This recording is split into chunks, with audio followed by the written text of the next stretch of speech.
the rule is the same rule. The principle is the same principle. You are not judged based on achievements. You are not judged based on physical or outward success. Have you won or not?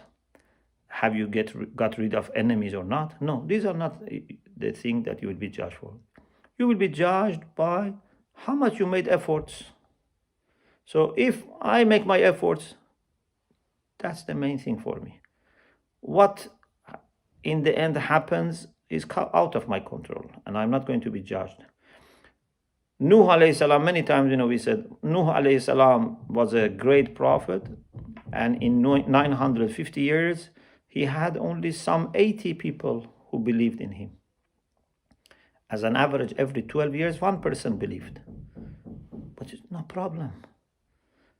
It's very difficult, for me, it's very difficult if I work, 950 years and I have only some 80 students, for example, who are committed. It's very difficult. I cannot maybe survive because I don't have that determination of Nuh. But for Nuh, this didn't stop him. And Allah, because of that, loved him even more and raised him to highest level that a prophet and a messenger can reach. And that's one of the ulul azm.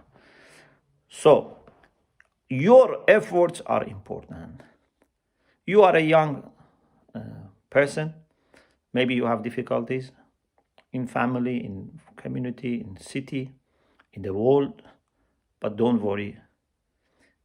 You can be very, very successful despite all the problems, and even despite if you don't see any success in changing the situation.